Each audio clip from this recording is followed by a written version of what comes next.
Bonjour, bienvenue sur la chaîne Cigarette Elec pour ce second tutoriel sur les batteries utilisées dans la cigarette électronique. Dans la première vidéo, on a parlé de leurs principales caractéristiques et dans celle-ci, on va aborder des caractéristiques un petit peu moins connues, mais qui peuvent malgré tout avoir une grande importance. Dans un premier chapitre, on verra les deux grandes catégories de marques de batteries. On parlera ensuite de la tension mini tolérée par les accus et on parlera enfin du volt sag. Premier point dont on va parler dans cette vidéo, les marques. Cela peut surprendre de considérer une marque comme une caractéristique intrinsèque d'un produit, et pourtant dans le cas des batteries c'est le cas, puisqu'il existe deux grandes catégories de marques sur le marché. Vous trouverez d'une part les fabricants, et d'autre part ce que l'on appelle en anglais les rewrappers, qui sont en fait des marques de distribution. Les fabricants de batteries sont en fait peu nombreux, et principalement dans les batteries utilisées pour la vape, on aura LG, Samsung et Sony. Si vous achetez une batterie LG, Samsung ou Sony, elle aura effectivement été produite et fabriquée par LG, Samsung ou Sony. Vous avez également quelques fabricants moins importants comme Panasonic par exemple. La plupart des autres marques ne sont en fait que des marques de distribution et vous avez dans cette catégorie les plus connus comme Efest ou MXGO. Vous trouverez également les Brilli Power, les Aoso, Aosibo, etc. Ces marques ne sont en fait que des marques de distribution, ces entre guillemets fabricants achètent leurs accumulateurs chez LG ou Samsung en général et vous retrouverez ces mêmes cellules réemballées avec la marque de distribution. L'information peut sembler anecdotique et pourtant c'est très loin d'être le cas et on va l'illustrer avec deux exemples. Si vous achetez cette batterie qui est une LG HE4, elle a été fabriquée et commercialisée par LG qui s'engage sur ses caractéristiques. Les caractéristiques annoncées sont donc fiables. Si à l'inverse vous achetez une marque de distribution comme cette Efest, Efest n'a pas fabriqué la batterie, il s'est contenté d'acheter la batterie chez un fabricant et il l'a simplement réemballée.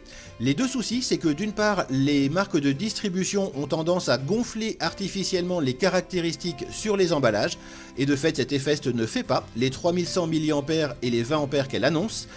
Également, la batterie à l'intérieur peut changer sans que l'emballage change et du coup, pour la même référence, vous pouvez avoir des batteries concrètement différentes.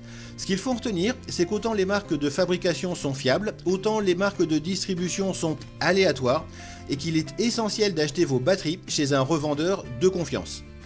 Ajoutez à cela qu'il circule également de nombreuses contrefaçons, en général de très mauvaise qualité pour les références de batteries les plus connues et vous en arriverez probablement à la conclusion qu'il est souhaitable de ne pas acheter ces batteries n'importe où. Effectivement, il va de soi que sur le site, toutes les batteries que nous commercialisons sont des originales, bien sûr, que nous les avons testées et que les caractéristiques qui sont annoncées sur le site sont effectivement les bonnes. Le second point dont on va parler dans cette vidéo est la tension minimale tolérée par les batteries. Quand une batterie est complètement chargée, la tension à ses bornes est de 4,2 volts. Au fur et à mesure où on va utiliser la batterie, cette tension va descendre, mais elle ne doit pas descendre en dessous de 2,8 volts, qui est le minimum accepté par les batteries.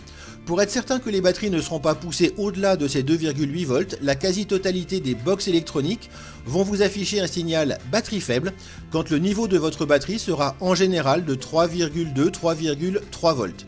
Le bon moyen donc pour savoir si votre batterie est chargée ou non est tout simplement de mesurer la tension à ses bornes avec un appareil très simple. À 4,2 volts, votre batterie est pleine et à 3,2-3,3 volts, votre batterie est vide et doit être rechargée.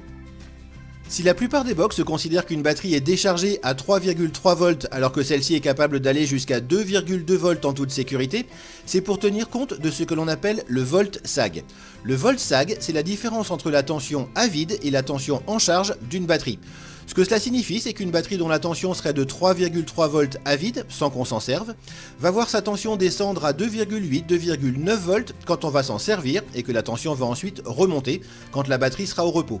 Si les box considèrent donc qu'une batterie est déchargée à 3,2-3,3 volts, c'est tout simplement pour tenir compte de ce volt sag et protéger les batteries de manière à ce que leur tension ne descende pas en dessous des 2,8 volts, même quand on les utilise. Si vous avez la moindre question sur le contenu de cette vidéo ou sur n'importe quel produit de notre catalogue, n'hésitez pas soit à consulter le centre d'aide sur le site cigaretteelec.fr ou à nous contacter par email, téléphone ou sur la messagerie du site, on se fera un plaisir de vous répondre.